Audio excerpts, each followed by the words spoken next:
जय हिंद साथियों। मैं मलकान प्रजापति अपना यूट्यूब चैनल पर आप सभी का स्वागत करता हूं। आइए हम जानते हैं आज संख्या पद्धति, उसको हम इंग्लिश में बोलते हैं नंबर सिस्टम। तो नंबर सिस्टम ये संख्या पद्धति बहुत ही ज़रूरी है हमारे इस गणित के लेक्चर्स में, क्योंकि संख्या पद्धति के बिना गणित अधूरी होती है। तो आइए देरी न करके हम देख लेते हैं क्या है संख्या पद्धति। परिभाषाएँ हैं। सबसे पहले आती प्राकृत संख्याएँ, जिसको हम इंग्लिश में बोलते हैं नेचुरल नंबर। तो वस्तुओं को गिनने के लिए जिन संख्याओं का प्रयोग किया जाता है उन्हें गण संख्याएं या प्राकृत संख्याएं कहते हैं, जैसे कि 1 2 3 4 5 6 7 8 9 10। ऐसी ही प्राकृत संख्याएं होती हैं। हम देखते हैं जो एक से प्रारंभ होकर अनंत तक जाती हैं उन्हें हम प्राकृत संख्याएं कहते हैं। आइए दूसरी संख्या है जिसे हम कहते हैं पूर्ण संख्याएं, जिसको हम इंग्लिश में बोलते हैं होल नंबर, जिसे और हम W से प्रदर्शित करते हैं। प्राकृत संख्याओं में शून्य को मिलाने पर जो संख्याएं प्राप्त होती हैं उन्हें पूर्ण संख्या कहते हैं।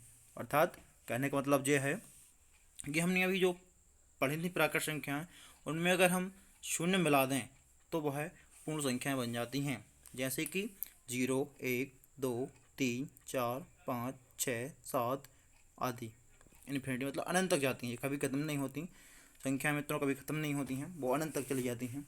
इसके बाद आता है आपका पूर्णांक। पूर्णांक को हम इंग्लिश में बोलते हैं इंटीजर। इंटीजर्स क्या होता है? प्राकृत संख्याओं में शून्य एवं ऋणात्मक संख्याओं को मिलाने पर जो संख्याएं प्राप्त होती हैं उन्हें पूर्णांक संख्याएं कहते हैं। हमने देखा है कि शून्य के जो बाएं तरफ होते हैं वो ऋणात्मक संख्या होती हैं और शून्य के दाएं तरफ होती हैं वो है धनात्मक संख्या होती हैं। यह संख्या रेखा पर हम पढ़ चुके हैं या पढ़ सकते हैं। तो ये होती हैं आपके पूर्णांक। पूर्णांक आपके ऋणात्मक भी होते हैं और धनात्मक भी होते हैं और जीरो भी होता है, तो पूर्णांक होते हैं जी। उसके बाद ये दूसरा टॉपिक है सम संख्याएं। इवन नंबर कहते हैं वे संख्याएं जिनको 2 से पूर्णतः विभाज्य होते हैं उन्हें सम संख्याएं कहते हैं, जैसे 2 4 6 8। देखिए दोस्तों, मैं यहाँ पर इस PDF में कुछ बदलना चाहता हूँ। मेरे अकॉर्डिंग बता दूँ आपको, आप लिख लीजिएगा कि वह संख्याएं जिनका इकाई अंक 0 2 4 6 8 है, वह संख्याएं जिनका इकाई अंक 0 2 4 6 8 हो, तो वह सम संख्या होती हैं। मित्रों, अगर आपको कभी भी मैंने जो संख्या के अंक बोले हैं 0 2 4 6 8, अगर जी संख्याओं का इकाई अंक कहीं इनमें से एक मिल जाए तो आप निश्चित ही बोल देना कि ये सम संख्या है। विषम संख्याएं और नंबर, विसंख्याएं जो पूर्णतः 2 से विभाजित नहीं होती हैं उन्हें विषम संख्याएं कहते हैं। देखिए मित्रों, भाग करेंगे तो हमको टाइम लगता है, इसलिए हमने एक फार्मूला बनाया था, वो आपको भी बताया मैंने। इसी प्रकार हम विषम संख्याओं में बता सकते हैं जिनका इकाई अंक 1 3 5 7 9 हो, वह आपकी विषम संख्याएं होती हैं। सिर्फ देख कर ही बताना है, इसलिए इकाई अंक देखिए आप। इकाई अंक अगर 1 3 5 7 9 है तो आपका विषम संख्या है। अगर 2 4 6 8 0 है तो आपकी सम संख्या है। तो आइए सम और सम संख्या हम अच्छी तरीके से समझ चुके हैं। अभाज्य संख्याएं। अभाज्य संख्याएं क्या होती हैं? Prime number. प्राइम नंबर वे संख्याएं जो स्वयं और एक के अलावा अन्य किसी संख्या से विभक्त नहीं होती हैं उन्हें अभाज्य संख्याएं कहते हैं। अभाज्य संख्या क्या होती हैं? बहुत सरल है। जो संख्या सिर्फ अपने आप के पहाड़े में आती हो और एक के पहाड़े में आती हो, उसके अलावा वो किसी और के पहाड़े में नहीं आती हो, तो हम कह सकते हैं कि वो अभाज्य संख्या है या प्राइम नंबर है। नोटिस में लिखा है ना तो एक ना तो अभाज्य है और ना ही भाज्य है। तो मित्रों देखिए, संख्या एक भी है जो ना भाज्य है और ना अभाज्य है। देखिए भाज्य संख्या क्या है? भाज्य संख्याएं कंपोजिट नंबर्स वे संख्याएं जो एक के अलावा अन्य किसी से पूर्णतः विभक्त हो जाती हैं उन्हें भाज्य संख्याएं कहते हैं। जैसे 4 6 8 9 10, जो संख्याएं देखिए जो एक के अलावा एक के पहाड़ में भी आती हैं, 4 2 के में भी आता है और खुद 4 के में आता है। तो मतलब ये 2 से अधिक, जिसके दो से अधिक पहाड़ी में आता है वो भाज्य संख्या है। अभाज्य संख्याएं क्या होती हैं? जब 2 या 2 से अधिक संख्याओं में भी उभयनिष्ठ गुणनखंड ना हो अथवा जिसका महत्तम समावर्तक 1 हो, वे संख्याएं वे सात सह अभाज्य संख्याएं कहलाती हैं। जैसे कि 4 9, 4 और 9 का हम अगर महत्तम समावर्तक निकालेंगे तो एक आएगा। ऐसे समूह जिसका HCF सिर्फ एक आना चाहिए, तो वो क्या होती हैं?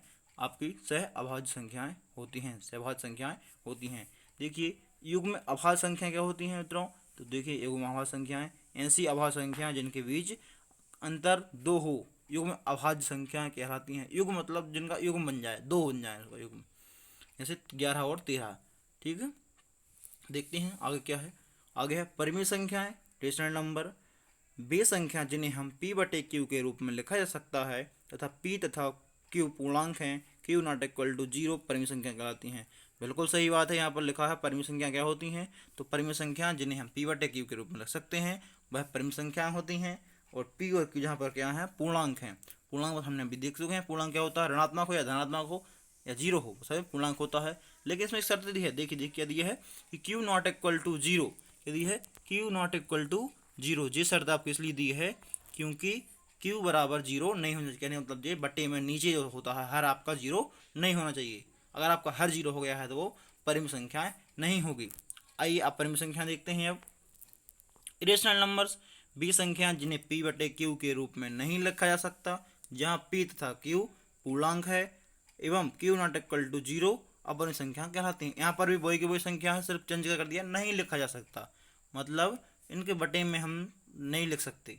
जैसे कि करनी दो, मित्रों आप करनी दो को कभी करनी 2 बटे 1 में नहीं लिख सकते, क्योंकि करनी 2 एक ऐसी संख्या है जो करनी के अंदर होती है, उसे हम करनी के बाहर नहीं लिख सकते। करनी 15 भी एक ऐसी संख्या है जिसको अपन नहीं लिख सकते। मित्रों ऐसे 5 की घात 1/3 इसको अपन कुछ नहीं लिख सकते। और हम देखते हैं पाई, पाई जो क्या है आपकी अपरिमेय संख्या है। मित्रों यहाँ पर बहुत स्टूडेंट बोलते हैं कि सर 22/7 पाई का मान होता है, तो वो परिमेय संख्या हो जाती है और पाई अपरिमेय संख्या है, तो कन्फ्यूजन क्या है।